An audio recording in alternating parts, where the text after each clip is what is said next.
bai di techa mat ha se chin ne record လုပ်ချင်လဲလုပ်ထားစေချင်တယ်သေချာပြောမယ်တချို့အရာတွေကြားဘူးရင်ကြားဘူးမယ်တချို့တွေလည်းကြားဘူးချင်မှကြားဘူးမယ်ဒီကျမ်းစာတွေကဟာပဲပြောသွားမယ်သခင်ယေရှုရဲ့ထမြောက်ခြင်းမတိုင်ခင်မှာဘာရှိလဲဆိုအသေးခံခြင်းရှိအသေးခံခြင်းမတိုင်ခင်မှာဘာရှိလဲဆိုမွေးဖွားခြင်းရှိသခင်ယေရှုလူအဖြစ်နဲ့လာမွေးသူ့ရဲ့မွေးဖွားခြင်းကိုပြောမယ်ဆိုရင်လူစားတိခံခြင်းအဲ့ဒီအကြောင်းကိုပြောမယ်ဆိုရင်ဖိလိပ္ပိအခန်းကြီး1ဖိလိပ္ပိအခန်းကြီး1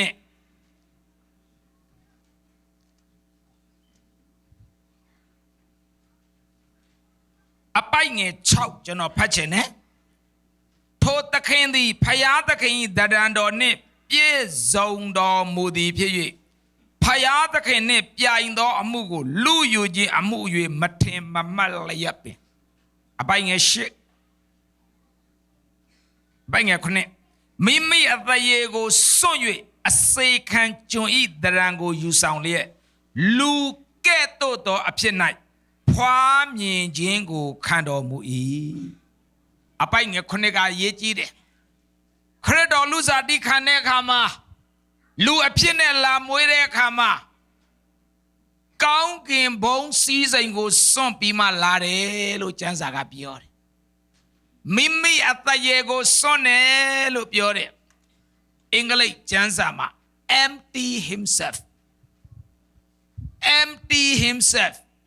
သူကိုသူဖယားနဲ့ပတ်သက်တဲ့ဘုံ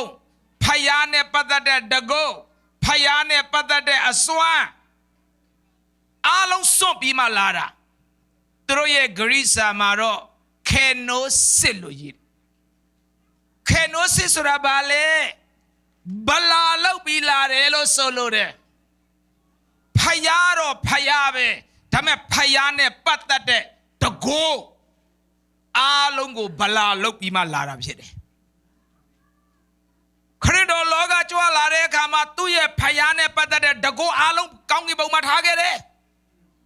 မယူလာဘူးတခြားကြည့်ပါဒီကျမ်းပိုက်ကိုမယူလာဘူးဆိုတော့အဲ့ဒီယေရှုခရစ်တော်ကားတိုင်းမှာသေတဲ့အခါကျတော့သူပြန်ပြောတယ်အဖာရှေးယောဟန်19မှာကျွန်တော်ကောင်းကင်ဘုံမှာထားခဲ့တဲ့ဟာနဲ့ကျွန်တော်ကိုပြန်လဲချီးမြှောက်ပါဒါဆိုလာတော့မပါလာဘူးလားမပါလာဘူးဘလို့လာလဲ kenosis empty himself ဘလာလောက်ပြီးမှသူလာတာခရစ်တော်ကသူ့ကိုယ်သူဘလာလောက်တာအဓိပ္ပာယ်ကဖယားတော်ဟုတ်တယ်ဒါပေမဲ့ဖယားနဲ့ပတ်သက်တဲ့တကိုးဘုံအားလုံးပါဖြစ်လေထားခဲ့တယ်စွန့်ပြီးမှလာတယ်သူလောကကြွလာတဲ့အခါကျတော့လူတွေသူ့ကိုပြောတဲ့စကားတွေရှိတယ်ဟာအနာရောဂါသမားရှိသူစီခေါ်လာတယ်အခက်အခဲဒုက္ခရောက်နေတဲ့လူသူစီလာတယ်သူနဲ့တွေ့ရင်အားလုံးပြေလည်သွားတယ်ဒါပေမဲ့ तू ဘာပြောတယ်လဲ तू ပြောတဲ့စကားကိုကြည့်ရှင်ယောဟန်အခန်းကြီး9ရှင်ယောဟန်ခရစ်ဝင်အခန်းကြီး9ဒါမှကျမ်းပိုက်ထိုးထားပေးတယ်အားလုံး10ချက်ရှိတယ်ကျွန်တော်3ချက်လောက်ပဲပြောမယ်ကျမ်းပိုက်က20ကျော်ရှိတယ်ဒါမဲ့ကျွန်တော်2ပိုက်3ပိုက်ပဲပြောသွားမယ်သူစီကိုလူတွေကရောက်လာတယ်ဟာနာယောဂသမားတွေရောက်လာတယ်သူစီကိုမျက်စိကန်းတဲ့လူတွေရောက်လာတယ်သူနဲ့တွေ့ရင်မျက်စိမြင်ကြတယ်အနာယောဂငြိမ်းကြတယ်အဲ့ဒါနဲ့ပတ်သက်ပြီးတော့ခရစ်တော်ဘာပြောတယ်လဲရှင်ယောဟန်အခန်းကြီး9အပိုင်ငယ်19ယေရှုကလည်းသင်တို့အားငါအမှန်ကန်ဆိုသည်ကအကြံဖန်လို့မပြောဘူးနော်အမှန်ကန်လို့ပြောတာမထားပါကျွန်တော်တို့ကိုးကွယ်တဲ့ဘုရားကအကြံဖန်မဟုတ်ဘူး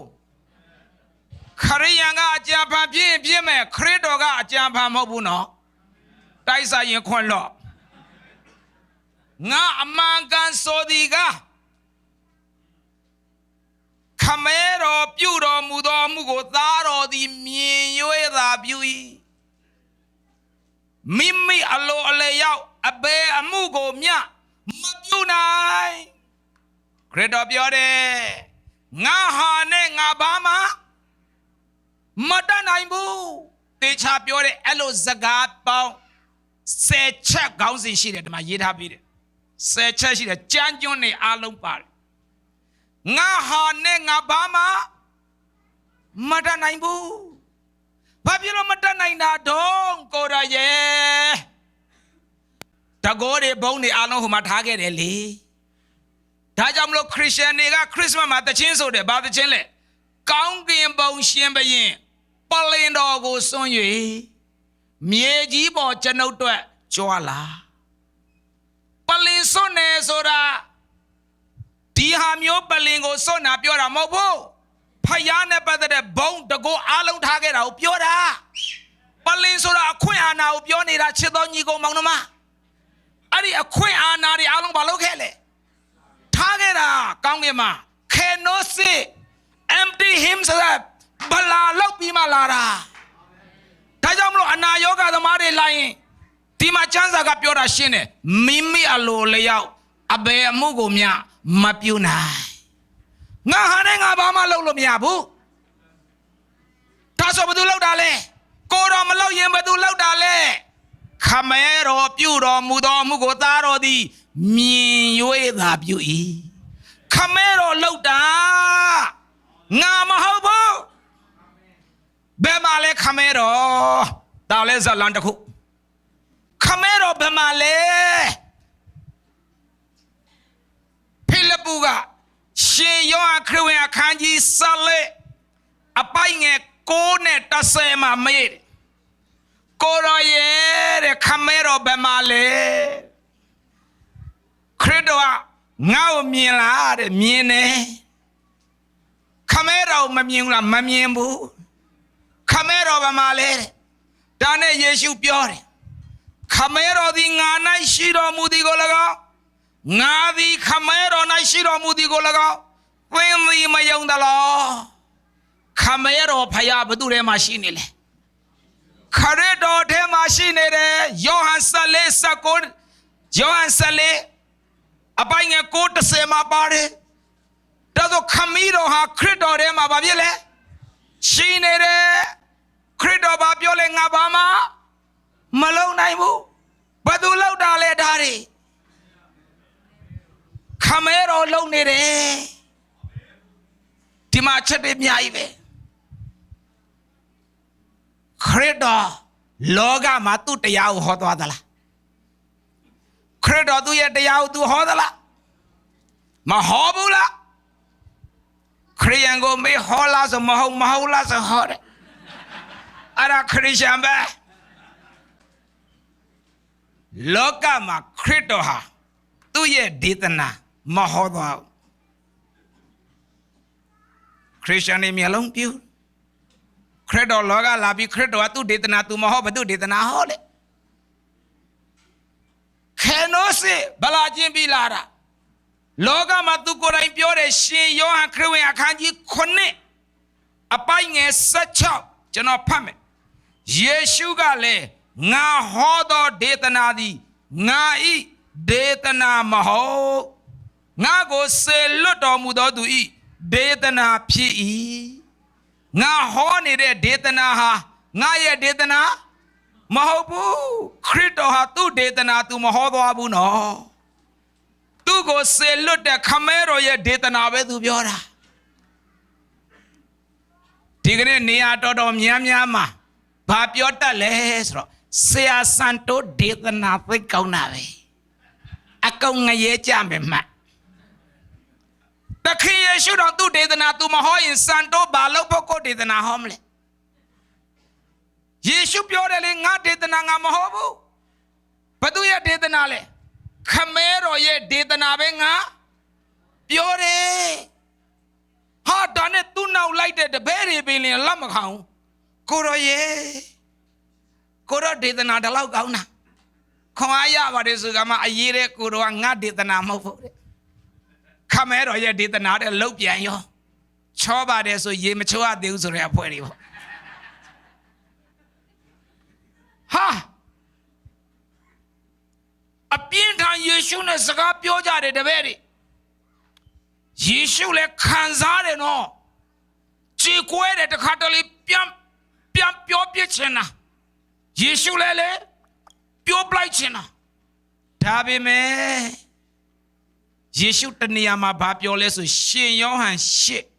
8:26ဒါမှထိုးထားတဲ့ကျမ်းပိုက်ထဲမှာပါတယ်ယောဟန်8:26သင်တို့ဟာငါပြောဆိုစီရင်စရာများစွာရှိတော်လဲငါမစီရင်ဘူးမင်းတို့ကိုငါလည်းပြောမယ်ဆိုပြောစရာအများကြီးရှိတယ်နေတော့ပဲငါပြောတတ်တယ်မထင်နဲ့ငါလည်းအများကြီးပြောတတ်တယ်သခင်ယေရှုပြောတာယောဟန်8:26မှာလေသင်တို့၌ဒီအမှု၌သင်တို့ဟာငါပြောဆိုစီရင်စရာများစွာရှိတော်လဲငါလည်းပြောတတ်တယ်ငါလည်းအများကြီးနေတော့ပြောနိုင်ဒါပေမဲ့ငါမပြောဘူးဆိုဘာလို့မလဲခမဲတော့ပြောတဲ့စကားပဲငါပြောမယ်ဟာလေလုယာယေရှုခရစ်အထဲထဲမှာခမဲတော်ရှိတယ်ယေရှုခရစ်သူ့ပါးစပ်နဲ့သူ့စကားကို तू မပြောဘူး तू ပြောနေတာဘယ်သူစကားအထဲကခမဲတော်ရဲ့စကားခမဲတော်ပြောခိုင်းတာပဲငါပြောမယ်ဒီနေ့တရားဟောဆရာတွေဖြစ်ဖြစ်ခရစ်ယာန်တွေဖြစ်ဖြစ်ကိုပြောကျင်တာနဲ့ဖျားပြောခိုင်းတာရောပြီးတွေ့ပလိုက်ပြီးတော့ဘာပြောလဲဆိုဖျားသခင်ပြောခိုင်းတယ်ကျွန်တော်စီမှာယုံကြည်သူ2ယောက်သူတို့တယောက်နဲ့တယောက်စကားများကြဟိုဘက်ကယုံကြည်သူကသူ့ကိုပြောတယ်နင်ကလည်းနော်တော်တော်စားနိုင်တယ်စားလို့မပြီးဘူးငါစားတာမဟုတ်ဘူးတဲ့အထက်ကကိုတော်စားတာသူ့ထဲမှာခရစ်တော်ရှိတယ်ခရစ်တော်စားတာဒါနဲ့ဟိုဘက်ကတယောက်ကမနိုင်တော့နရင်အုပ်ပလိုက်ဘာလို့အုပ်တာလဲငါအုပ်တာမဟုတ်ကိုတော်အုပ်တာ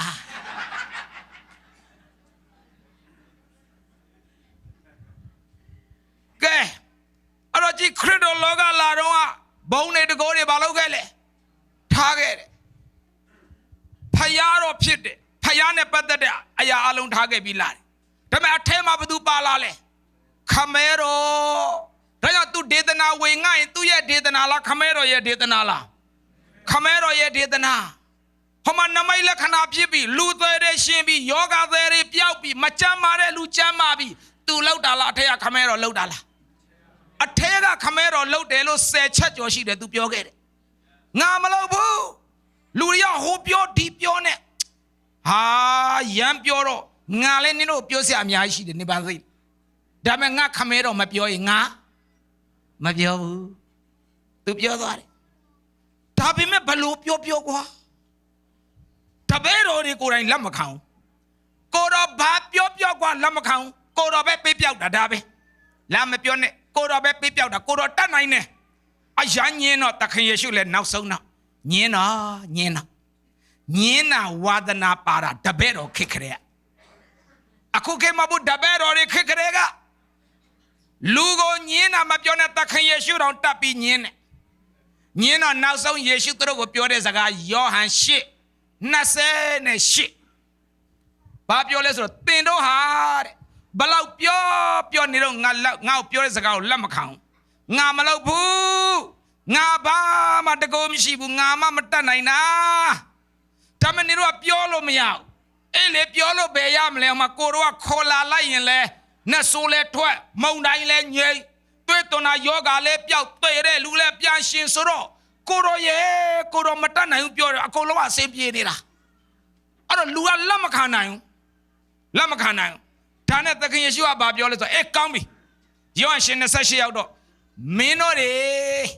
ငါမလုံနိုင်ဘူးခမဲတော်လှုပ်တယ်ဆိုတော့မင်းတို့လက်မခံရင်ငါတခါတည်းပြောလိုက်မယ်တရက်ကြရင်လူသားကိုကားတိုင်းမှာမြောက်ထားတဲ့တနေ့ယောဟန်8:28မှာလူသားကိုကားတိုင်းမှာမြောက်ထားတဲ့တနေ့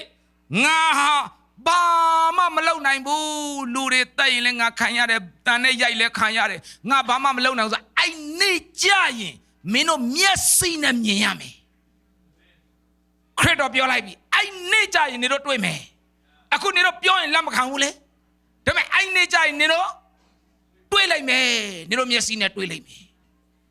အဲ့တော့ဘာနားလဲရလဲဆိုခရစ်တော်ဟာဒီလောကကိုကြွလာတဲ့အခါမှာ ုံစည်းစိမ်စွန့်ပြီးလာတယ်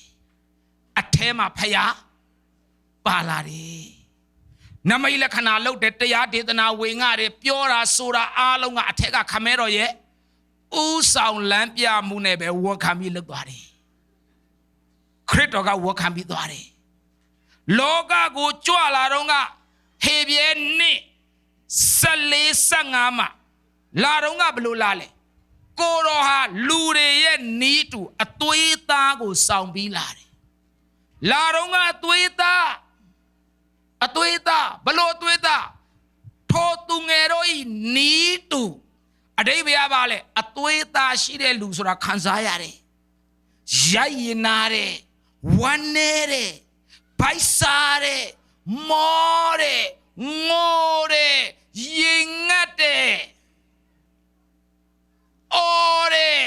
ဆုတောင်းရတယ်အဲ့ခရစ်တော်ဟာအသွေးသားနဲ့လာတဲ့အခါမှာသင်တို့နီးတူ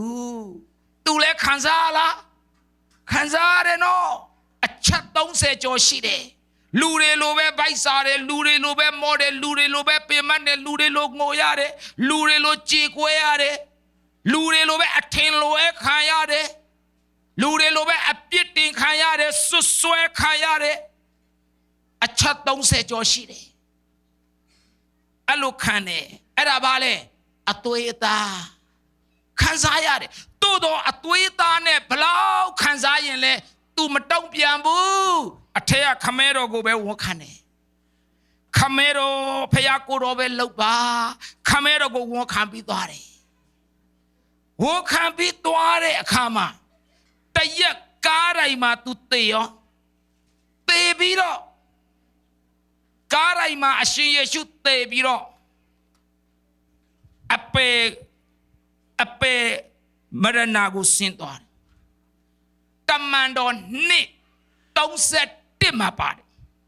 ဟောမရဏကနေမှ3ရက်ကြာမှခရစ်တော်ကိုကောင်းကင်အဖကသေခြင်းကထမြောက်စေတာဖြစ်တယ်သေခြင်းကထမြောက်တာဘယ်ကနေထတာလဲမရဏကနေထတာတမန်တော်နှစ်32မှာပါတယ်မရဏကနေထလာတာဟာလေလုယာသေခြင်းကိုအောင်မြင်သွားတာထားလဲထားလာရောလူတချို့ကသွားကြည့်တယ်တင်ញိုင်ကုန်းကိုတော့ဘယ်မှာလဲကိုတော့ဘလို့လဲသွားကြည့်တယ်သွားကြည့်တဲ့အခါကျတော့တင်ញိုင်ကုန်းမှာဘာတွေ့တယ်လဲသူ့ကိုတကြိုထားတဲ့နေရာမှာရှင်ယောဟန်ခရစ်ဝင်အခန်းကြီး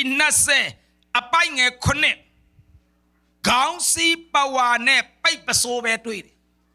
တိတ်ကောင်းတဲ့ဒီကျမ်းပိုက်ကခေါင်းစည်းပဝါနဲ့ပိတ်ပစိုးကလိမ့်လျက်ရှိတယ်တဲ့ဗမာလိုပြည်တော်မှမပြည်ဘူးအဲ့အလိမ့်အတိုင်းပဲအတူပဲခြားတော့ခေါင်းစည်းပါတယ်နော်ပိတ်ပစိုးပါတယ်နော်အဲ့အလိမ့်အတိုင်းလေးပဲဒါဆိုခရစ်တော်ထမြောက်တဲ့အခါမှာအဲ့တဲကနေယုံပြီးထွက်သွားတာလားဒီတိုင်းပဲခြံပြီးတက်သွားတာလားသူဟာသူကိုဟာကိုပဲကြိုက်တယ်လို့သေကြိုက်တာဝစ်ပေးထမြောက်တဲ့ကာလကြရင်ဝစ်ပေးတဲ့ဟာအကုန်ကြံခဲ့မယ်ဒီနေ့လူတွေကအတုပချရင်တိုင်းရင်သားအဝစ်နဲ့ချကြတယ်ချပါဘာနဲ့ချပြောလိုက်မယ်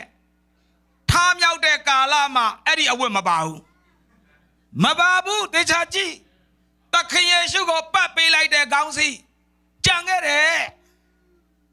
ပိတ်ပစိုးကြံခဲ့တယ်ဟာလေလုယာဒီမှာထမြောက်ခြင်းတကိုးကဘလောက်အရေးကြီးလဲအဲ့ဒါကိုခါချခဲ့တာမဟုတ်ဘူးခေါင်းစည်းကိုအသာလေးခါပြီးချုပ်ခဲ့တာမဟုတ်ဘူးသူဟာသူကိုဟာကိုဖြစ်သွားတာဒီတိုင်းပဲထွက်သွားတာအာမင်ဒီတိုင်းပဲထွက်သွားတာဟာလေလုယာအဲ့ဒါထမြောက်ခြင်းတကိုးထမြောက်ခြင်းတကိုးကဒါပဲလေကြိုက်တာနဲ့ပိတ်ထားဖောက်เสียမလို့ဘူးဒီတိုင်းပဲဝင်သွားမှာအာမင်ကဲတင်းញိုင်းကုန်းကလည်းထပြီးရောတပည့်တော်2ယောက်အေးမောက်သွားတဲ့လမ်းမှာရှင်လုကာခရစ်ဝင်အခန်းကြီး24လုကာ24 mau tuare lama. Tabero neo Yesu Christ jang pio bituar. Ha Christo. Kwa ngaro taki Yesu ko lure yaita da matayabu kwa. Aya kansare. Aya wane chikwe doda to dalau kaune takingo dilo yaya sasa yaita ya la. Kansa bituara. Myanmar chanza ma khayi le dai lo yere ala were. Ai khayi ya. English chanza ma ro 9 မိုင်နဲ့ 9 မိုင်ကြားလို့နားလေရတယ်အနက်ဖွင့်ချမ်းဆိုတော့တော့သူတို့နားကိုသူတို့ကသေတဲ့ယေရှုကိုပြောနေတာသူတို့ပြောနေတဲ့ယေရှုကထမြောက်ပြီလေသူတို့ကမသိဘူးခြေကွဲပြီးပြောရင်းနဲ့ယေရှုခရစ်သူတို့နားရောက်လာတယ်ရောက်လာတော့ယေရှုကမေးတယ်ဘာတွေပြောနေတာလဲဒါနဲ့အဲ့တပည့်တော်နှစ်ယောက်ကခမရဒီမှာပြောနေတာကိုနားမလဲဘူးလားမဟုတ်ဘာပြောနေတာလဲတမျိုးလုံးသိတယ်အခုငါတို့ပြောတဲ့အကြောင်းကိုခမရဘာပြောနေတာလဲဆိုတော့ခမရကြည့်ရတာဧည့်သည်ထင်တယ်ဘာကြည့်တော့အဲ့လောက်ပဲရေးတယ်ခမရဧည့်သည်ထင်တယ်လူက24မှာယေရှုကိုကားတိုင်းမှာရိုက်တတ်တာရက်ဆက်သူလည်းမမားပဲနဲ့သူဘလောက်ကောင်းလဲအနာရောဂါတွေငြိမ်းပေးတယ်သေတဲ့လူကိုရှင်းစေတယ်ယောဂတဲ့ကိုပြပြောက်တယ်နတ်ဆိုးဆွဲတဲ့လူကိုနတ်ဆိုးမောင်းထုတ်ပေးတယ်ဒီလောက်ကောင်းတဲ့အရှင်ကိုကားတိုင်းမှာရက်ဆက်ရိုက်တတ်တာကြေကွဲတယ်အဲ့ကြောင့်ပြောနေတာခမရမသိတော့ခမရဧည့်သည်ထင်တယ်သခင်ယေရှုရဲ့ဘဝကိုအကြောင်းကိုပြန်နားထောင်ရတယ်နားထောင်ရတာသူပဲလေအဲ့ဒါဓမ္မတပည့်တော်တွေသိလားဟေးတာမန်ယုံကြည်သူမဟုတ်အဲ့ကျမ်းစာကိုဖတ်ကြည့်တပည့်တော်2ယောက်မျက်စိပါဖြစ်နေလေမကမ်းဘူးချုပ်တာနောက်တစ်ခေါက်လည်းမသိရင်ဒီမှာပြန်လာမင်းအဲ့ဒါဝိညာဉ်မျက်စိကန်းတာမဟုတ်ဘူးကျမ်းစာမှာရေးတဲ့မျက်စိချုံလျက်နေကြ၏ဘောနိဂန်မဖြစ်ရင်ဝိညာဉ်မျက်စိကန်းတယ်လို့ခေါ်တယ်ဘောနိဂန်ဖြစ်တော်လဲပဲဝိညာဉ်အရာကိုကောင်းကောင်းမမြင်ရင်ချုံတယ်လို့ခေါ်တယ်အဲ့တော့ကျမ်းစာမှာဒီလိုရေးထားတယ်မျက်စိချုံလျက်ကိုယ်တော်ကိုမမြင်အဲ့ဒါငါတို့ပြောနေတာဒါယေရှုထမြောက်ပြီလေအဲ့ဒါတို့မမြင်ဘူးအဲ့ဒါပြောသွားတာကျွန်တော်တို့တနာတယ်နော်သခင်ယေရှုကိုအကြောင်းကိုပြန်နားထောင်ရတာဘယ်နှမိုင်လဲ9 မိုင်နဲ့ 9 မိုင်ကြားကားနဲ့လည်းမဟုတ်ဘူးနော်လမ်းလျှောက်သွားတဲ့အချိန်မှာလေအော်ဘလောက်ပြောလဲမမြင်ဘူးနော်ဝိညာဉ်ရေးရဆိုတာမမြင်တဲ့သူဟာမမြင်ဘူးပဲမမြင်ဝိညာဉ်ရေးရဆိုတာလေချုံနေတာအဲ့ဒါနဲ့တော့ယေရှုလည်းလေကဲသူတို့ရွာရောက်ပြီးသူတို့အိမ်ထဲဝင်တော့မယ်ယေရှုကကြော်သွားတာမဝင်ရဲဘူးဘာလို့လဲတလားလုံးနားထောင်ရတာလေတလားလုံးနားထောင်တော့မဝင်ရဲတော့ဘူးအဲ့ဒီအိမ်ဟိုနှစ်ယောက်ကဘယ်သွားမလဲလာဒီမှာဝင်မော6နေပြီမဝင်တော့ဘူးသူလည်းနားကြီးလာပြီတချို့ခရစ်ယာန်တွေရှိတယ်နော်ဆရာခေါ်အားပေးပါဆိုအိမ်ခေါ်တာသူတို့ကြီးပဲပြောတာဆရာတော်မှမတ်စုစာအုပ်နဲ့တွေ့ရင်သွားတဲ့ပုံတိုက်စာရခွက်လို့အခုကြည့်လေယေရှုမဝင်ရဲဘူးဖြစ်သွားပြီဘာလို့လဲတလားလုံးပြောလာတာဘယ်သူကဝင်ရဲတော့မလဲလမ်းမှာတော့အလောက်ပြောရင်အိမ်မှာအိတ်ခွင့်အောင်ရမလားမသိဘူးမတော်နဲ့မြန်မာကျမ်းစာသိတဲ့ဘောကြတယ်ကိုတော်ကိုကြက်တွေးဆောင်တယ်ကြက်ဆိုတဲ့စကားပါလေမရမကအတင်းအိတ်ခိုင်းတာလူများကြက်လောက်တာလူကိုမပြောနဲ့ဖယားတော်ကြက်လောက်ဖယားတော်လှုပ်လို့မရမသွားနဲ့ခရအဲ့ဒါဘဲသွားလာမိုးချုပ်ပြီးကြက်အတင်းပြောတာဒါနဲ့ကိုတော်လဲမတတ်တာဘူးဝင်လိုက်ရတယ်အဲ့ဒီအိမ်ကိုဝင်လဲပြီးသူတို့နဲ့အတူတူလျှောင်းထားမြောက်တဲ့ယေရှုနော်တူတူလမ်းလျှောက်လို့ရတယ်တူတူစကားပြောလို့ရတယ်တူတူလျှောင်းလို့ရတယ်ခဏနေကြတော့မုတ်ယူကျေးဇူးတော်ချီးမွမ်းပြီးမုတ်ဖဲ့လိုက်ပြီးလဲပြီးရောမြန်မာလိုဒီလိုရေးတယ်ကိုတော်သည်ကွယ်တော်မူ၏အပိုင်ငယ်30နဲ့1ဟာကိုတော်ပျောက်သွားတာမုတ်လဲဖဲ့ပြီးတော့ပျောက်သွားရောဟာအဲ့ကြမှာတပည့်တော်ကဟာလက်ဆက်တတော်လမ်းမှာငါတို့ပြောခဲ့တဲ့ယေရှုခရစ်တော်ကသူပဲထားမြောက်ပြီးကြီးစား Talano, Miasine, Twedo Lebe, Winnie Miasi, Malimbu. Chadonigo Maunama,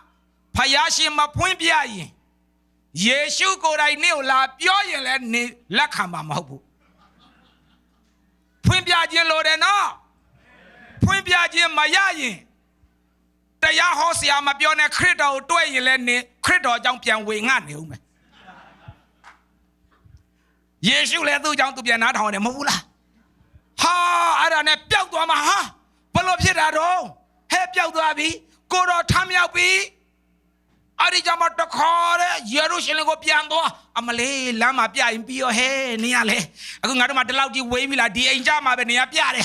Ah, well, I will be on Lancha, me. I don't have your chance of Mamma Bow. Trotway, my little way, lad. Ke, Toyo, Ke Yeshu, Take Yeshu Ladon at Tuitamala. Tale Tamia go, Homa Daberi, a canemali, a canema. The God might be Siwillow. Tabero, I can't go pay, Joudele. Yoma Kile, Yeshu Yaita Blinders raw. The very legend about Rosia, the man Lisbis raw. The God by Pimanira. Ari the God by Tade Aleo, Yeshu Ali. The Gama Paubu, a Pauma Paubu, the Gama Kaubu, Prince Amalobu. Did I will? I the guy Lema Wembu, Naya Lema Paubu, did I will? Nene Pepe. Mapiobu Turo Allegoma, Shalago, Nino Landoyo, Lando Abibabiole, Taye, Pachi Janzama, Tam out the Yeshu go to bed or the Belu Soswele, Taye, Yeshu go down Tayero, Soswemaro, Nigo Sata Manelupio in same sone. Chance Amadida Lususwera Mabu, Yeshu could I think I'm big at Luapian Soswera. Yeshu got the say it. Yeshu got your hang out the same hobo. Now be here. Now the sale of your account in Nachaya Yaila. My Yaibu, a cookies or there one mount of blame. Yeshu Mayabu, do the yellow Soswera, two babiole. They don't nine touching she's a tree. Hallelujah. The Lord said in Ashiria Payano. The yellow Susway now, ma. They don't know that she's the deal of your daughter Payabri. Bilabia, hey, Hotel, name your long jing, I didn't near me. Now, Holodilo Senara. Laza, la, your Kainji, now Kainjiza, Kainji. Ha, Janama Blue Biole. Ayo atane pie song do mui ange tong se ne koma ayo atane pie song do mui tham yaw de Yeshu ba ne tha le ayo ata loka ko la dong a atwi ata tham yaw do ayo ata chain twa bi la dong a atwi ta tham yaw do ayo ata Ada apita mapike bale. Ayota. Apita pibi social doabi. Time out there, Yeshua, ayota so pian you be like hallelujah. Amen. Ada pansizaga wisam lobu. Paya bone chonara. Apita pima, hang a shut it. Ewa nile shut it. Hola. You know, Balala, Mahabu, Bone Chondara. Apida Bone Yaldare. Yeshu Loga Jualabi. Tam Yau de Kama. Pinya Ingonga, a Wisa Jangabi. A Wisama Babene Talara. Tabero is Yodo Heshas, Yaiko, your Dali would have like Yola. Mapio, a Shemapo, Paya Bone Bala. Hallelujah. Amen. La donga winne. Pero whippa beta. Tam yao do a wiggle target. Paya bone. Piantara. Glorify Jesus. I don't know what shown to Yeshu pian you like be. Amen ချစ်တော်ညီကိုဒါထားမြောက်ခြင်းတကိုပဲဒါဆိုထားမြောက်ခြင်းဘယ်လောက်ရေးကြည့်လဲကျွန်တော်ရဲ့ body ကိုပြောင်းပလိုက်မှထားမြောက်ခြင်းတကိုကျွန်တော်ရဲ့အဝတ်စားကိုပြောင်းပလိုက်မှထားမြောက်ခြင်းတကို hallelujah ဟာကိုတော့ထားမြောက်ပြီထားလဲထားမြောက်ပြီးရောအဲ့နိုင်ရန်ကိုမဖောက်ဘူးသူဝင်သွားတာပြီးလဲပြီးမှကဲ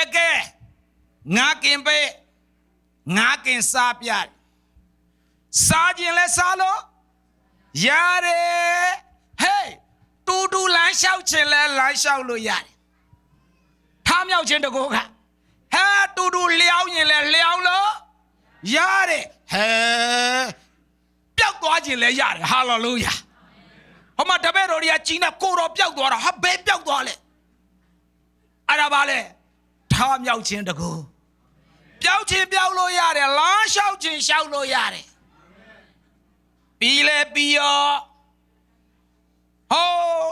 တောင်ပေါ်ကိုသွားပြီးမှတပည့်တော်တွေအတူစကားပြောပြီးတဲ့ခါကြတော့မှသူတို့အပေါ်မှာလက်ကိုဆက်လူက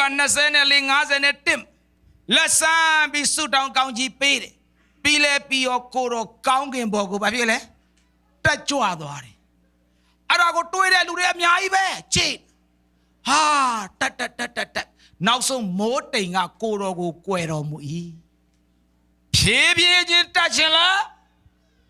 ရတယ်ဖက်ကနေပြောက်ခြင်းလားရတယ်တူလမ်းလျှောက်ခြင်းလားအဲ့ဒါပါလေထားမြောက်ခြင်းတကူဟာလေလုယာယေရှုခရစ်ထားမြောက်ခြင်းဘယ်လောက်ရေးကြည့်လဲသိရေးကြည့်တယ်နော်ဒီနေ့အဲ့ဒီယေရှုရဲ့ထားမြောက်ခြင်းတကူကတို့အတွက်မဟုတ်မိတ်ဆွေနဲ့ကျွန်တော်အတွက်နမူနာဖြစ်တယ်ဟာလေလုယာဒီနေ့ကျွန်တော်ရဲ့အသက်တာကိုဖခင်ကအဲ့ဒီလိုပဲခေါ်သွားမယ်ဆိုတာနားလည်ရမယ်အဲ့တော့ဒီနေ့ကျွန်တော်တို့လည်းတရက်သေးကြမယ်မဟုတ်လားခြေဆောင်ချင်းလာရင်တော့အရှင်လက်ပါမှာပေါ့ခြေဆောင်ချင်းမလာခင်တချို့သေတာလည်းရှိမှာပေါ့ဒါပေမဲ့နားလည်ရမှာအခုဘာနဲ့နေလဲအသွေးသားတရက်ကြသေသွားမယ်ထားမြောက်တဲ့အခါကျရင်ကိုတော်ထားမြောက်တာဘယ်လိုပုံစံလဲကြည့်အယောသားဆိုတာလမ်းလျှောက်တယ်အဝိစားမလို့ဖျားဘုံကြောင့်လှုပ်ချောင်းတယ်ပြီးတော့မှဘလို့ကိုခန္ဓာလဲဝိညာဏကိုခန္ဓာဝိညာဏဆိုတာပျောက်သွားခြင်းလဲရတယ်ပေါ်လာခြင်းလဲရတယ်စဉ်းစားတာနဲ့တန်းရောက်တယ်အဲ့ဒါဝိညာဏအဲ့ဒီအကြောင်းသိခြင်းရင် NASB ဆိုတဲ့အဲ့ဒီ Hebrew Greek Keyword Study Bible ထဲမှာ4-5ဆိုတဲ့နံပါတ်ကိုရှာဖတ်အဲ့ဒီမှာသိစိတ်ပါတယ်ဆိုတော့တကယ်ပဲကိုတော်ဟာအောစရာကောင်းတယ်ဝိညာဏပျောက်သွားခြင်းလဲရတယ်ပေါ်လာခြင်းလဲရတယ်တူလမ်းလျှောက်ခြင်းလဲရတယ်ပြီးတော့မှအောက်နိုင်ရန်ကိုမဖောက်ဘဲနဲ့ဟိုဘက်ကိုဖြတ်သွားခြင်းလဲရတယ်ဒီနေ့အဲ့ဒီယေရှုကကျွန်တော်တို့အတွက်ပါလဲနမူနာဒီနေ့သင်ကိုတရက်အဲ့လိုလုပ်မှာဖြစ်တယ်ဟာလေလုယာအာမင်တရက်ကျွန်တော်တို့ကိုအဲ့လိုလုပ်မှာဆိုတော့ငါယေရှုဖြစ်နေတဲ့အတိုင်းငါရဲ့အသက်တာကိုဘုရားခင်ပြနေတယ်စံတိုးအဲ့ဒါမင်းအတွက်နမူနာပဲနမူနာကဲကောင်းပြီအဲ့တော့ကျွန်တော်ရဲ့အသက်တာလဲထားမြောက်တဲ့အခါမှာအဲ့ဒီလိုဖြစ်လာဖို့ဘုရားလိုတော်ရှိတယ်ဒါဆိုအခုဘယ်လိုအသက်ရှင်ရမလဲဘယ်လိုရှင်ရမလဲကြည့်အောင်ယောမ8အပိုင်ငယ်73မှာပါတယ်ယောမ8 73မှာဘယ်လိုရေးလဲဆိုလို့ရှိရင် sorry ယောမ6:73ယောမ6:73အဲ့ဒီမှာပြောတာနေ့အသက်တာကိုဖယားကိုစက္ကပ်မယ်ဆိုရင်ကြည့်နော်ကျွန်တော်တို့ရဲ့အသက်တာဖယားခင်ကိုစက္ကပ်မယ်ဆိုရင်ဘယ်လိုစက္ကပ်ရမလဲဆိုစက္ကပ်နီးပါတယ်ဟိုဆရာကိုကြည့်ပြီးစက္ကပ်ဟိုဆရာမကိုကြည့်ပြီးစက္ကပ်အဲ့လိုမပြောဘူးဒီနေ့လူတွေကဟိုဆရာကိုထင်ကြည့်ဟိုဆရာမကိုထင်ကြည့်သူ့လိုဖြစ်ခြင်းနဲ့အဲ့လိုစက္ကပ်တာဖယားကအဲ့လိုမစက္ကပ်ခိုင်းဘူးဖယားကပြောတယ်ဟေးနေ့အသက်တာစက္ကပ်ချင်လားစက္ကပ်ချင်ရင်ဒီလိုစက္ကပ်ယောမ6:73မှာသေခြင်းမှထားမြောက်တော်သူကဲ့သို့မိမိရဲ့အသက်တာစက္ကပ်ပါအဲ့ဒီစက္ကပ်ခြင်းဘယ်သူကိုကြည့်ပြီးစက္ကပ်ရမလဲသေခြင်းကထားမြောက်တော်တဲ့သူကိုကြည့်သူအတိုင်းစက္ကပ် hallelujah he is my hero သူငါတို့ရဲ့သူရဲ့ကောင် จีบีสักตูบโลสักแค่เลตเชจียอันนี้เยซูบโลสักแค่เลโลกากูลารงาบาเลตุยตาอากูจนรบาเลตุยตาตูรูเบทำไมตัวอับยิ่งชิบุจนรกาบิชิดีอันนี้เยซูโลกากูลารงาพยาตะโกปาลามาปาบูทำไมพยาปาลาอันนี้พยาขมเอร์วตูเทมาชีเลยถ้าตัวดินคริสต์กูลักขณะลูไรเทเดมาคริสต์ชีลาเตะเด็กคริสต์ลาเตะจริงอ่ะทำยาวเด็กคริสต์ลาทำยาวเด็กคริสต์จนเราเทมาชีบีฮาเลลูยาเอเมนทำยาวเด็กคริสต์ชีบีจนเราเทมาขมเอร์เลชีเลยขมเอร์เลชีเลยคริสต์เลชีเลยเฮ้มาเป็นเด็กบุตรเชื่อต่อวิญญาณเลชีเลยฮาเลลูยาเอเมนตาเชื่อต่อวิญญาณเลชีเลยขมเอร์เลชีเลยทำยาวเด็กคริสต์เลชีเลยไอ้ที่ขมเอร์ชีเลยคริสต์กูเปียจีบโลสักเลยตูบ้ามาไม่เลิกบูบ้ามาไม่เลิกบูบ้ามาไม่เปียวบูบัดดูกูไปเวกขันเลยอัฐเอกขมเอร์พยาบาลเลิกแต่เลยไอ้เราไปวงขันบิดว่าเลยกูรอจนเราไม่เปียวบูกูรอเปียวจนเราเป็นเส้นเปียวขมเอร์ให้คริสต์เป็นเส้นเปียวเลยขมเอร์ว่าคริสต์เล่นเลิกเดขมเอร์ว่าคริสต์เชื่อเราเนี่ยตัวเลยแต่เจ้าตัวเปียวเลยงาหอรังงาเดตนามาขมเอร์เดตนาเรียนนายกงานยัยนามาบวชเทียขมเอร์เลิกดางาเลิกดาบ้ามาไม่ใช่บุขมเอร์เป็นเลิกนี่เด้งาเปียวยินตีโนไม่ยงจ้าการไอ้ปอมาตะเยใช้ท่าเด็ดตันนี่ใจงาฮับบามามาตันไหนเนี่ยลุสันนิโรตีเลยแม่อัฐเอกพยากูอภิวาวงคำบิดว่าเลยทีนี้ตินสักเชียไอ้ลูดาเยซูก็จีบิสักตูบโลสักแค่เลยอัฐเอกพยากูวงขันมาอุลาพยาเบเปียวพยาเบลงพยาตะกิงกูเบวงขันเนี่ยวงขันเนี่ยขามาพลาวงขันเลยแต่ยาไกนุ่งอภิวงขันเนี่ยฮาเลลูยาฮาเลลูยายาน้องเปียตัววงขันเนี่ยวงขันเนี่ยตายแต่ยัดเตะจิงอ่ะทำยาวเด็กขามาตูกูวิญญาณมายาน้องเปียไปไล่เด้เอเมนยาน้องเปียผิดตัวเลยบอลเลยตูดีบาบลาวงขันกันเลยยาน้องเปียตัวขันมาอุลายาน้องเปียวขันเอาเตะจิงอ่ะทำยาวเด็กขามาตัวเย่วิญญาณมาเยซูฮะบลาวผิดตัวเลยยาน้องเปียผิดตัวเลยฮาเลลูยาที่กันเนี่ยชีเดมิตาสุนิโกมองมาจนอเปียวเมอะกูจนอรู้เลยเทมาพยาชีเดทำยาวเด็กกาลาใจวิญญาณมาจนอบลาวยาไกน้องชิมเลยเยซูก็จียาน้องเปียวขันเอายาน้องเปียผิดเดทีนี้จนอเลยบลาวขยามเลยยาน้องเปียวขยามฮาเลลูยาเอเมนตีวขันตลอดตีเยทาวรากาลามาเชื่อลาเลยไหมถ้าสุดทีนี้ตีกูพยากาบดูกูเล่าแต่ใจเล่ามาเลยเยซูกูเล่าแต่ใจตีเนี่ยจนอตัดกูเล่าไหมเอเมนเยซูเลยตัวตาจนอเลยตัวตาทำไมพี่พี่เยซูอาพี่มิชูจนอรู้กับพี่ชีเลยตัวตาพี่ตัวเจ้าจนอขันซาตัวตุเล่ขันซาเลยจนอมอตัวตุเล่มอเลยจนอใบซาตัวตุเล่ใบซาเลยจนอวันเนี่ยตัวตุเล่งูเลยจีดูดูเบ้ดาบิเม่เอริเยซูฮะอัฐเอกพยากูอภิวาวขันเนี่ยแต่สุดที่เนี่ยจนอรู้ตัดได้เลยอัฐเอมาพยาชีเลยมาละอันนี้พยากูอภิวาจนอรู้บาลูอัมเลยวงขันยิงวงขันตลอดทาวรากาลามาเต็มพิจารณาเลยฮาเลลูยาเอเมนล้อเสร็จวิญญาณมาพิจารณาบุบาลูเลยอะกูวงขันนี่ได้ใช่ทำยาวเด็กกาลาใจเต็มบาลูพิจารณาสุดเต็มคู่มาติดเดือบาลูเลยอะกูอากาสามีบัวมาปีเดือบุอะกูวงขันนี่ได้ใช่เดี๋ยวสันเนี่ยปัตตาบิตียอขันจีตงตียอขันจีตงอุจิม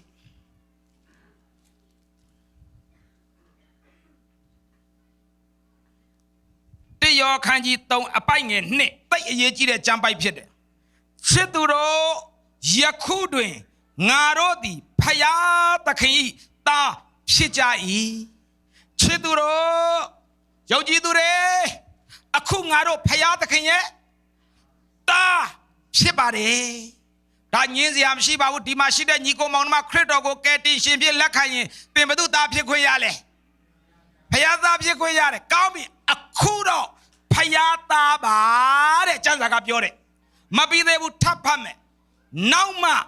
Abeto Dodu Shimmi who Matin Shade Arabiatanabe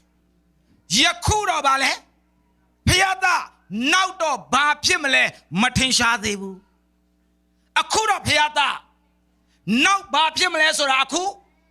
Matin Shadebu Mati Debu Now Sorabirole Tawara Pejin now Chi Sound Jin now go beyond it Eddie Chai Chono Ba Pimele Sora Akugrea Mati de Ele Betty Male Balomati Deule Akuchano she said be below Payago work Kamale Sora Mati Dira Lolo said up Payadali Creta Jana be a sabibile Taja who Lolo Zebale Payada Tamachara who below when Kaumles of Yolo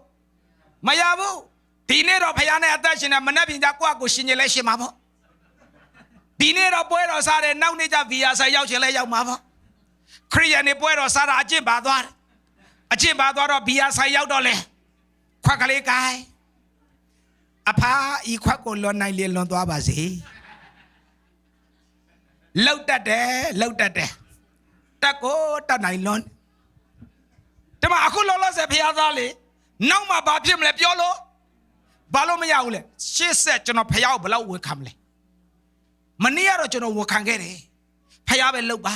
Jono Maloda Wukoro Diluri Malo Tamakoro Koro Beloba Jono Matanaimu Mania Jono Wakanga Koro Aluro Shida tell you later di Maima Koro ye Tumate Jono Koro de Kukura Low Koro Pura Anna de Koro Lemima Yubura the Mamodi Piatana Koro Kojinsa is Alun option and a Titakura Mapalabu Taisa Yakuno The law Hogan, I did a chap and my mamma. At that area, my Jora. Okay. I don't know, said up here that I mean, now Bapim is up Yolo. Mayabu, Bayam, Lemati, the Ulation of Law work homely. Hola, a pima supplement now so chap by the chia. Supplement be the Todole, Koro Tisha, Potondo Mudoka, Naro di Korone, Tujalata, Nari. Koro Tishareka Tawara Kalama Koro Pola Limi Pola Reka Machano Bedune Tumle Koro Netume Tu go to me Techa me Koro Netume so Koro Pite Divelame Paloviale Koro Neturesa Koro ga Yanopia Wokano Yanopia Piedabo Chanoga say I know me work I not say I know me Pimabo and I go Pionira 2 days ora Takarebe, Yeshupian, Takara Marole, Shukne, Hovadiza, Apiantuya, no Banya, Alopia Tenera, Mabu, Coronet, to a Koroga, a Piwa Wokano, a Piwa Piedorelli. They let to me, below to me, they let below Wokanet, I'm Pime, out to record. Sapame. A Chamuga, Koro Pito Mudi. Ngaro di Mia Jalata. Go a tema, Koro Blau Pienele. Chano Atashin, Chano Pienela, Crit of Pienela. A crit of Piede, I Nigo Nipian Dolime.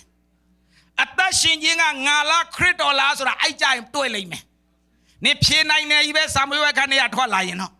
Piomne, I'm not bound like that, Bama Pima Peda Taya, to some way can at Tola or Pauna.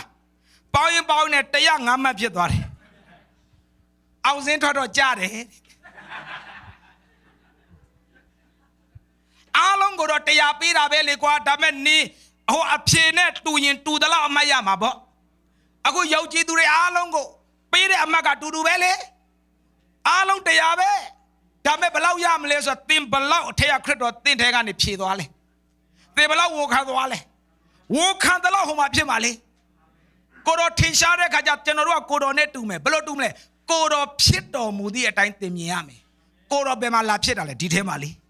Taja Philippine Nesete Badilo Biore. Shemboluga Nga Avashin the Yama. Corridor P. Tu tema Crito Beshinide. Tu Shina Mobu Crito Shina. Low light that to Mobu Tega Crito.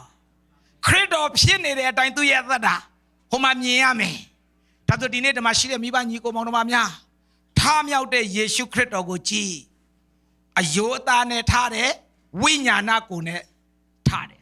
Chino namyo. Ayota ye bale. Winyana sura payama shide paya pichi apine toara ubiora. So dine chenoria tatale dababe. Yeshu tamya bi. Ari tamya de Yeshu ga akubamale. Yoma shisate. Tejinga tamya de Yeshu krito payaga chonoro yonki durema tebi like. Yoma shisate. Krito go tamya sero mudo payago and general yaulabi. Paya the Kiha. Tamahau the kilo. Pelurema mamshu. Teja marano. Tamahau Moshe. Abraham. Yaakov. Betu tema mapayamshu. Payaga apienga ni lampiara. Ada nawa nere kapayala rele. Abraham no le payaga zagala pioreli. Ada apienga piora. Atenga mobu. Yeshu kri loga go choalare. Ari Yeshu go tiko sangama dilo yere. Dutia lu. Ari Yeshu re maja paya shire. Ara ne maja ro paya. Mashibu. Dame Yeshu a dutia lu. Tu re ma paya. Shire. Yeshu now like the bed ori. Tayau ma tema paya mashiu. Yeshu now like the bed ori. Dema tayau tema ma paya mashiu. Yeshu te jinga tam yau. Yelize tinshapya. Kongi bongo te. Seye jaro winyendo go selo. Eri winyendo selo pima. Yongji dure o paya yaulada shide. Hallelujah. Yongji dure go paya yaulada paya la nera. Tamando ne masare. Pinte kaute masara. Ayinga nelo miabu. Ayinga nelo miabu. Pedro de ma Yeshu mamshida. Anama beshida li. Tejinga tamya bi kaungite winyendo loma. Eri chinga ni sabi ma lude ma paya. Yaulare akaja ma. Lugo ba kole tiko tong sa jau. Tendo di paya takhi. Bay mando pija di gulaga. Paya la kaingoda eri jama. Daso kit tong kiko nale ame. Tamahao. Lude ma paya mshibu. Yongji du shide. Abranga yongji du tema paya mshibu. Tamati Yeshu ne tongse jo tato chinshara.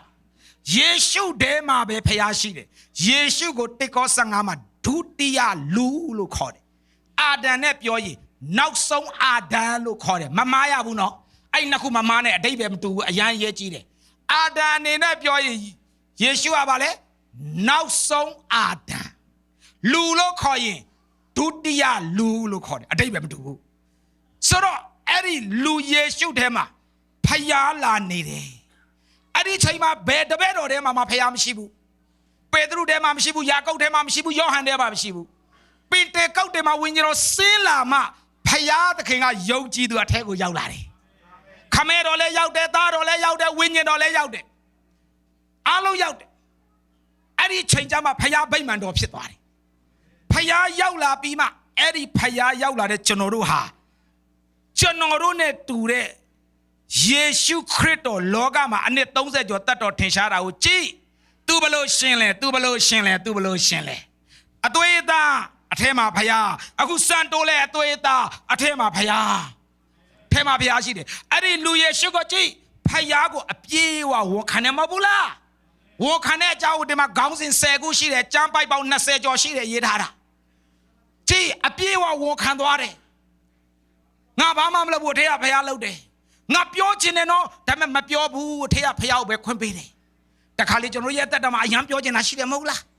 a thea phaya pyo de nga pyo me ni ti ka ko ro ma thi bu di ka ko jang ko ro ma ne phin ma pyo di ni kon chon no twa ma phit me ko ro ko phe nga be lou me so de a phwe de shi de mo la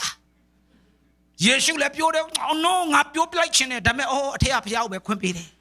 so di ne chon ro adi Yeshu si ma thing ngan sa You be at the shima, walk on ye, walk on the law. Tawara kalama, winya nama yaga no, I at time pit on me. Hallelujah.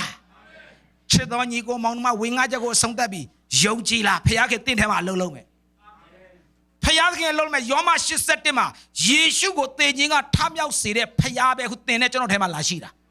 Hey, Payang Shida Mobu. Payale shida mobu. Yeshu go taking a tam yao sire payaga. Jonaro tego yaula bilo yoma shisatima pure hare. Amen. ဒါဆိုယေရှုကိုဖြစ်စေတဲ့ဖခင်အဲ့ဒီတိုင်းကျွန်တော်တက်တာကိုဖြစ်စေမှာပေါ့အာမင်ဒါကြောင့်မလို့ချက်တော်ညီကောင်မဝင်ငါချက်ကိုဆုံးသက်ပြီးအသက်တာထဲမှာအဲ့ဒီဖခင်ကိုသင်ဘလောက်ဝန်ခံမလဲသင်မရောက်ရင်သင်တက်တာဖခင်စိတ်နဲ့မတွေ့ဘူးတခါပဲပြောမယ်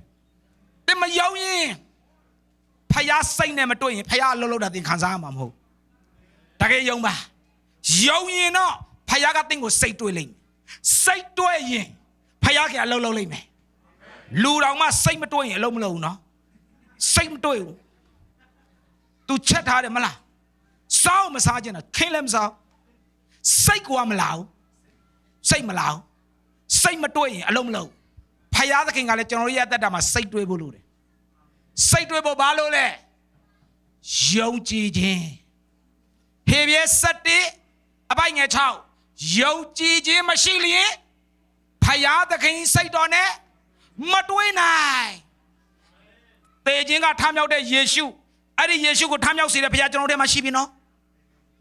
ခရစ်တော်လောကလာတော့တကိုးမရှိဘူးအထားခဲ့တာဒါပေမဲ့ခုကျွန်တော်ထဲမှာခရစ်တော်လာနေတော့တကိုးနဲ့လာနေတာကျွန်တော်ဘယ်လောက်ချစ်လဲအဲ့တကိုးနဲ့အလုံးလုံးတော့မှာတာရှင်တော်ဝိညာဉ်တော်ကလည်းတကိုးနဲ့အလုံးလုံးမှာခမဲတော်လည်းအလုံးလုံးမှာသင်တကယ်ယုံလားယုံရင်တတ်တာကိုစက္ကတန်ရှင်တော်ဝိညာဉ်တော်သင်တတ်တာမှာအလုံးလုံးလိမ့်မယ်ဟာလေလုယာဖြစ်ကိုဖြစ်စေမဲ့ဖခင်ဖြစ်တယ်ဒါကြောင့်မလို့ကျွန်တော်ရှင်းတောက်မှာပြီးခဲ့တဲ့အနှစ်30လောက်တုန်းကကျွန်တော်ရောက်ပထမဆုံးစရောက်တော့တိတိနေကြတယ်မှာ4လလောက်နေခဲ့ကလေးမျိုးနဲ့တမှုကြားထဲမှာတွန်းဆန်တို့ဘာတို့ကနောက်မှရောက်အဲ့ဒီလက်ရောက်တော့အဲ့ဒီလမ်းမှာဗမာလိုတက်တဲ့လူအလွန်ရှာမြန်မာလိုတော်တော်တက်တဲ့သင်ထောက်ကိုကျွန်တော်ပြန်ကန်ဒီမှာသင်ကျေးဇူးတင်စကားပြောခိုင်းသူအတတ်ဆုံးပဲအဲ့ရွာမှာသူပြောတယ်ဆရာစံတို့တလောက်ဝေးရလာတယ်ငါတို့ကျေးဥတင်နေကျေးဥတင်တဲ့တွေ့ငါတို့ဘာမှမပေးနိုင်ဒါမဲ့ဆရာစံတို့ဖျားပဲဆရာစံတို့ပေးစရာရှိတာဖျားပဲကောက်ကြီးပေးပါစေ तू ကောက်ကြီးရှာနေတာမတွေ့ဘူး तू ဗမာစကားထဲမှာကောက်ကြီးပျောက်နေတယ်ဆရာစံတို့ကိုဖျားပဲငါတို့ဘာမှပေးနိုင်မင်းကိုလေဖျားပဲနောက်ဆုံးရှာမတွေ့ဘူးကောင်းကြီးရှာမတွေ့တော့ तू ဘာပြောလဲနေကိုဖျားပဲကလစားချေပါစေ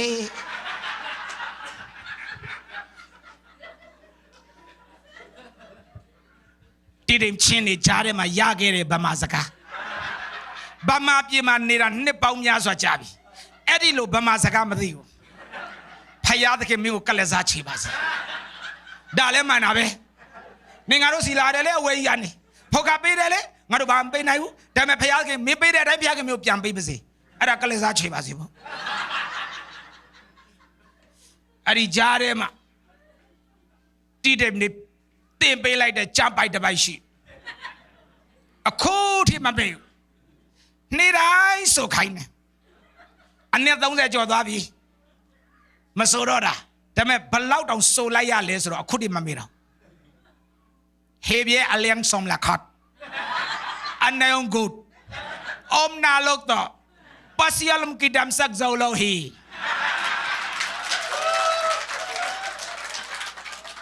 အနည်း30မှာအခုတစ်ခါပြန်ဆိုတာယုံကြည်ခြင်းမရှိလေဘုရားသခင်စိတ်တော်နဲ့မတွေ့နိုင်ဒီနေ့ကျွန်တော်တို့အသက်တာဂျုံသလားမယုံရင်နဲ့နောက်နှစ်လဲဒီလိုပုံပဲဒီပုံပဲပေပြီးတော့ဟိုဘက်ကန်းရောက်တဲ့အခါကျရင်ယာနှုံးပြည့်ဘလို့နီးနဲ့မှယေရှုဖြစ်တဲ့တိုင်းသင်မဖြစ်နိုင်ဘူးဝိညာဏတော့ဖြစ်မယ်ယာကိုင်နှုံးဘလောက်ဖြစ်မလဲနေဖြေတာအောင်တလောက်ဖြစ်မှာပေါ့ဒါကြောင့်အခုချိန်မှာကိုယ့်ရဲ့သက်တာကိုစက္ကပ်ဘသူ့ကိုကြည့်ပြီးစက္ကပ်မလဲသေခြင်းကထမြောက်တဲ့ယေရှုကိုကြည့်ပြီးစက္ကပ်ယေရှုရဲ့သေခြင်းကထမြောက်တဲ့အသက်တာကိုကြည့်ရမှာလားလောကမှာအသွေးသားနဲ့ရှင်တာကိုကြည့်ရမှာလားအသွေးသားနဲ့ရှင်ခဲ့တုန်းကသူဘလို့ရှင်ခဲ့လဲအခုငါအလဲရောက်ပြီငါလည်းပဲအထက်ရဖျားကိုဝတ်ခံမယ်အဲ့ဒါထာဝရအထိသွားလိမ့်မယ်ဟာလေလုယာဝိညာဏမှာအရိယာကိုင်းလို့ရမယ်ဟာလေလုယာအာမင်ဟာလေလုယာ ယေရှုရဲ့ထမြောက်ခြင်းကအဲ့ဒါအရေးကြီးတာထမြောက်ခြင်းကြောင့်ကျွန်တော်တို့ရဲ့အသက်တာကိုဘုရားကချိန်ပေးလိုက်တာဟေးအသွေးသားကနေအယောသားကိုချိန်ပေးတာထမြောက်ခြင်းတကောအသွေးသားကနေဝိညာဏကိုချိန်ပေးလိုက်မှထမြောက်ခြင်းတကောနဲ့ရှင်ခြင်းဖြစ်တယ်ဟာလေလုယာဒါကြောင့်ဒီနေ့ထမြောက်ခြင်းကအင်မတန်အရေးကြီးတယ်အရောက်တိုင်းသက်တာကိုဘုရားရှင်ကောင်းကြီးပေးပါစေ